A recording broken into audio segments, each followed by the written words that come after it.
काही विद्यार्थ्यांना बायोलॉजी विषय आवडत असतो, परंतु नीटच्या परीक्षेच्या माध्यमातून मेडिकलला जाणं एकतर आवडत नाही किंवा जमलेलं नसतं किंवा शक्य नसतं. पण बायोलॉजी विषय मात्र आवडत असतो. दुसऱ्या बाजूला त्यांना इंजिनिअरिंग, टेक्नॉलॉजी हे सुद्धा खुणावत असतं.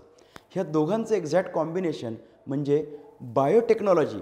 त्याच्यातच मुळात आहे बायोलॉजी आणि टेक्नॉलॉजी यांचा संगम.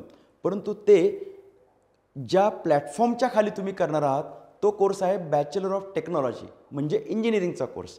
सो 12वी सायन्स नंतर ज्यामध्ये PCMच्या मार्कांच्या आधारे तुमचा प्रवेश ठरतो असा 4 वर्षांचा इंजिनिअरिंगचा कोर्स ज्याच्यामध्ये बायोलॉजी हा तुमचा सोबत असणं अपेक्षित असतं, कारण काम त्याच्यातच चालतं. तर हा बीटेक बायोटेक्नॉलॉजीचा ऑप्शन आपल्याला तसं म्हटलं तर दुधात साखर अशा पद्धतीचा करिअरचा ऑप्शन आहे. कारण बायोलॉजी विषयामधली रुची आणि आता सध्याचं ट्रेंडिंग असलेली टेक्नॉलॉजी त्याच्यात काम करणार आहे.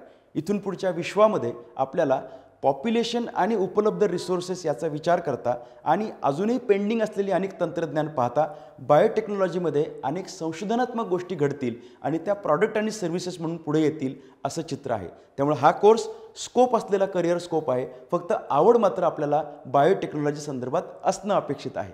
यामध्ये तुम्ही शिकत असता जेनेटिक इंजिनिअरिंग आणि बायो इन्फॉर्मॅटिक्स सारखे विषय. कारण जेनेटिक इंजिनिअरिंग आपल्याला अन्य ठिकाणी शिकायला मिळत नाही अशी सिच्युएशन असताना बायोटेक्नॉलॉजी मात्र हे उपलब्ध करून देत असतं. यासोबतच मॉलिक्युलर बायोलॉजी, फूड टेक्नॉलॉजी हे विषय देखील आपण जवळून अभ्यासतो.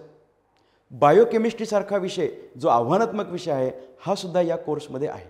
ज्यांना संशोधनाची आवड आहे, ज्यांना इनोव्हेशन हवं आहे, ज्यांना सूक्ष्म अभ्यास करायचा आहे अशांसाठी बायोटेक्नॉलॉजी ऑप्शन उत्तम आहे. औषध निर्मिती असेल, अन्न प्रक्रिया असेल, पर्यावरण असेल, शेती असेल, अनेक प्रकारचे आजारांच्या संदर्भातल्या गोष्टी असतील, इथे बायोटेक्नॉलॉजी काम करत आहे.